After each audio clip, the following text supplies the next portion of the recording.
네, 시청자 여러분 안녕하십니까? 게스터 김원석입니다.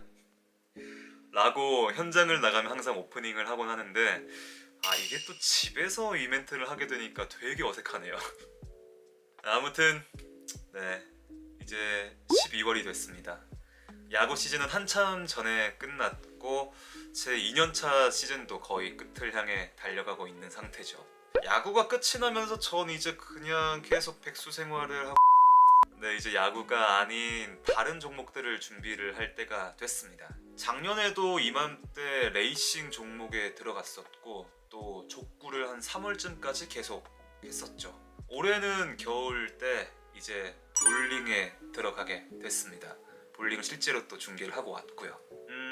레이싱이나 족구, 볼링 뭐 이런 종목들은 우리가 축구나 야구만큼 중계를 접해본 적은 많이 없을 거예요. 중계를 해본 적은 더더욱 없을 거고요. 그래서 오늘은 이런 비교적 낯설 수 있는 종목들을 중계하는 방법, 제가 중계 담당이 됐을 때 어떻게 준비를 했는지 그 방법들에 대해서 얘기를 해볼까 합니다. 지금 이미 볼링 중계를 한 차례 갔다 왔고 제가 준비한 거를 말씀드리는 것과 더불어서 또 현장에서 느꼈던 게 있기 때문에 그것도 같이 얘기를 해볼까 싶고요. 이게 뭐 완전히 정답이다 라고 할 수는 없을 것 같아요. 저도 아직 배울 게 분명히 많은 입장이기 때문에 완전히 정답이다 라고는 못하겠지만 그래도 이렇게 준비를 하고 있구나, 이런 식으로 연습을 하고 있구나 정도로만 생각해보면 좋을 것 같습니다. 낯선 종목을 중계를 하게 됐을 때 준비하는 방법, 첫 번째, 일단 그냥 듣습니다. 우리가 이런 종목들에 대해서는 중계를 거의 접해본 적이 없기 때문에 중계에서 흘러나오는 소리들에 조금 더 익숙해질 필요가 있다라고 생각을 합니다. 모든 방송사가 완전히 처음 시도해보는 그런 종목들이 아니고서야 웬만한큼은 요즘에는 거의 다 유튜브에 올라와 있단 말이죠. 그렇기 때문에 유튜브에서 영상들을 몇 개를 골라서 뭐 최신 거면 가장 좋겠지만 영상을 몇 개를 골라서 그냥 A to Z 싹 다 들어보는 거예요. 그런 경기들을 쭉 들어보면서 나도 이 종목, 이 경기, 이 중계 아니면 또 해설의 말 아니면 이런 규칙들, 이런 것들에 대해서 조금 더 익숙해질 필요가 있기 때문에 첫 번째 단계에서는 그냥 아무것도 안 해도 돼요. 그냥 듣기만 하면 됩니다. 어떤 규칙들이 있는지 그런 그 종목에 대한 세부 내용들을 알아간다는 느낌으로만 접근을 해보면 될 것 같습니다. 그렇게 그냥 가볍게 들어만 주면 되는 거예요. 뭐 사실 가장 중요한 게 이 종목이랑 친해지고 익숙해지는 단계라고 생각을 합니다. 그래서 일단은 그냥 보면서 이 흐름들이 어떻게 진행되는지, 볼링의 문법은 어떤 것들이 있는지 이런 것들을 파악하면서 가볍게 시청만 하는 단계라고 생각하면 될 것 같아요. 그리고 그러면서 뭐 볼링 관련된 용어라든가 아니면 이런 대회 요강 같은 것들이나 이런 것들을 보면서 전체적으로 익숙해지는 시간들이라고 보면 될 것 같습니다. 좀 지저분하긴 한데 방송으로도 나오고 있고, 일단 뭐 이렇게 곳곳에서 들리게 하면서 보는 눈이 생기는 게 가장 중요하지 않나 생각합니다.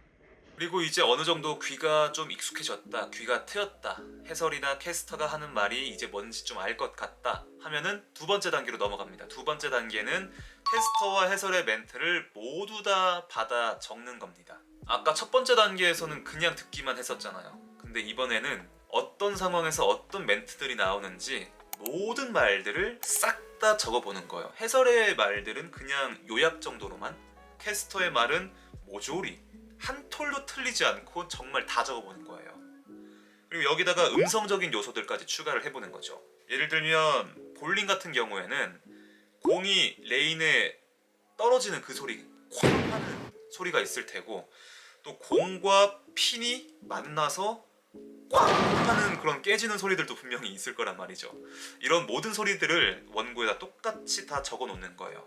그러면서 이 종목들을 중계를 했던 그 캐스터들이 어떻게 멘트를 치는지, 언제 텐션을 가장 높게 끌어올리는지 뭐 이런 것들을 배워가는 시간이라고 할 수 있을 것 같아요. 그 타이밍을 알아보는 거죠.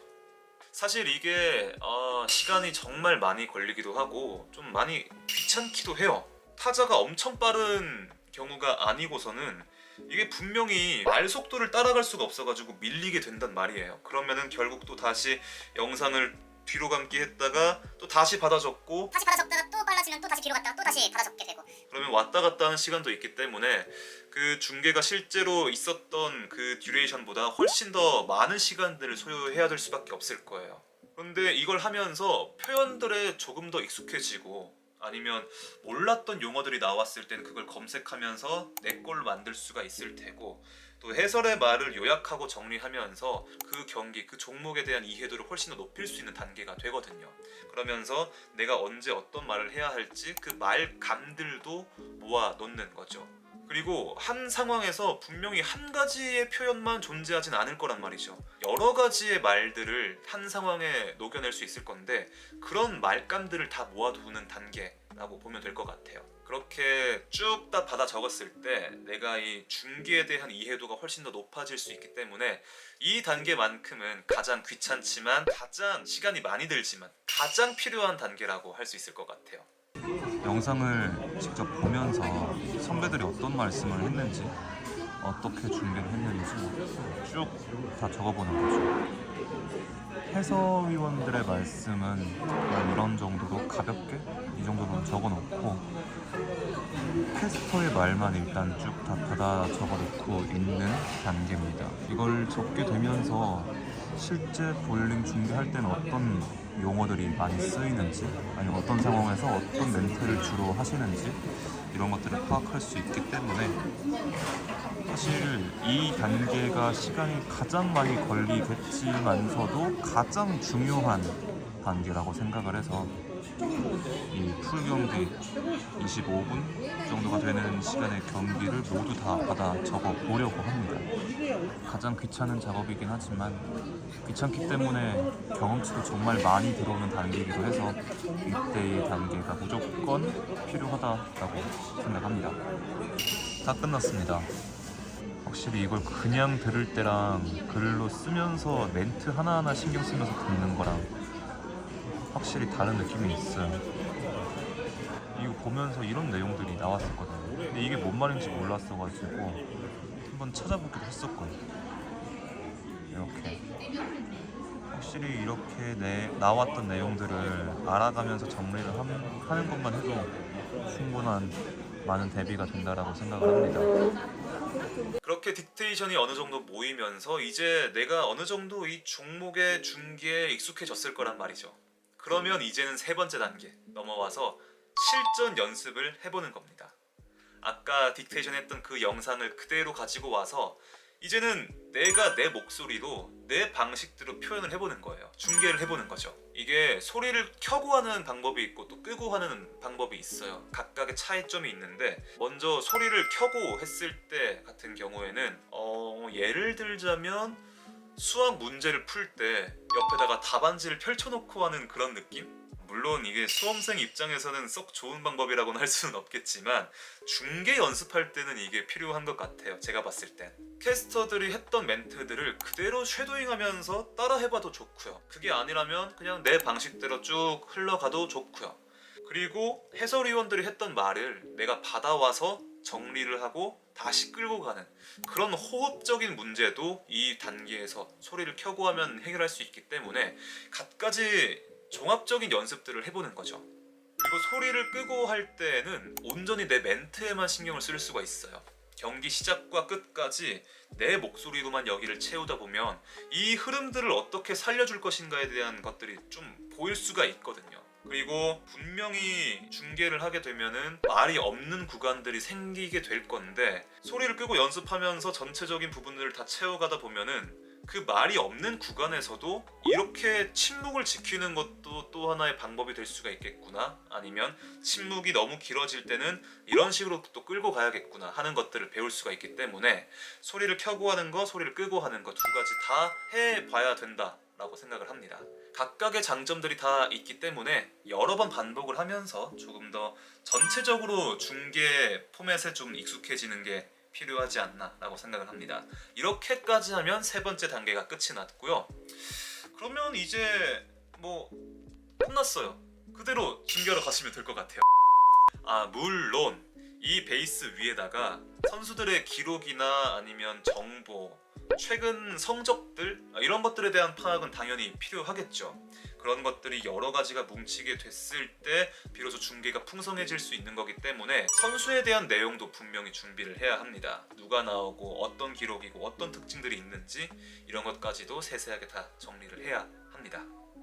그리고 우승 콜이 됐든 아니면 오프닝 엔딩 멘트가 됐든 브릿지 멘트가 됐든 그런 것들 방송적인 측면에서 여러 가지 멘트들을 직접 준비를 하는 것도 필요할 것 같아요.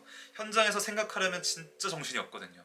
그것들은 미리 준비를 할 때 오프닝 멘트 이번에 이렇게 쳐야지, 아니면 마무리 멘트 마지막 멘트는 이렇게 해야지 라고 내가 정리를 하게 된다라고 하면 분명히 현장 갔을 때 수월하게 대비를 할 수 있을 것 같습니다. 정말 또 추가로 현장에서 기록지 같은 것들을 쓰게 될 거예요. 뭐 기록지를 줄 때도 있고 안 줄 때도 있긴 한데 중계를 하다 보면 이 상황들이 어떻게 흘러가고 있는지 머리로 다 외우기가 쉽지가 않거든요. 그렇기 때문에 기록지를 쓰면서 점수 현황들을 직접 체크를 하게 될 텐데 이것들을 또 연습을 해보는 게 전 좋을 것 같아요.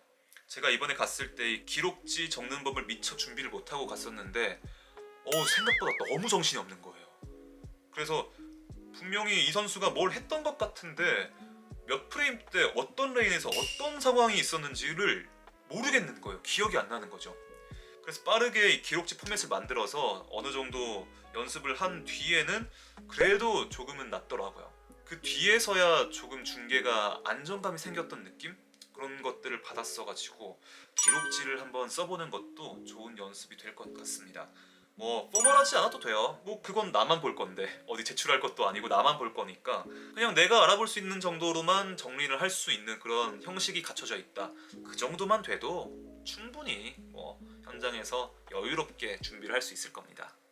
아무튼 이렇게 지금까지 제가 중계 준비를 할 때에 대한 단계들을 말씀을 드렸습니다. 서두에서도 말씀드렸다시피 이게 절대적인 정답이 될 수는 없다라고 생각을 하고요. 저도 아직 2년 차고 배워가야 하고 또 갈 길이 정말 멀다라고 생각을 하기 때문에 얘는 그냥 이렇게 준비를 하는구나, 이런 생소한 종목들을 맡았을 때는 이렇게 하는구나 정도로만 봐주시면 될 것 같습니다. 그리고 만약에 이런 스포츠 중계 쪽에 관심이 있다 아니면 생각이 있다 하시는 분들께서는 제가 했던 방식들을 보고 나도 한번 따라 해봐야지, 이런 연습 되게 좋을 것 같다 라고 하면서 직접 또 한번 해보는 것도 추천을 드립니다. 꼭 한번 해보시길 바랄게요. 생각보다 쉽지가 않을 겁니다. 충분한 연습이 될 거예요. 네, 그러면 이번 영상은 여기까지고요. 저는 또 다음 영상으로 인사를 드리겠습니다. 지금까지 도움 말씀에 이 멘트도 집에서 하려니까 되게 이상하긴 한데 지금까지 도움 말씀에 누구누구 해설위원, 저는 캐스터 김원석이었습니다. 함께 해주신 여러분 대단히 고맙습니다. 어우 되게 이상하다. 아무튼 저는 다음 영상으로 또 인사를 드리겠습니다.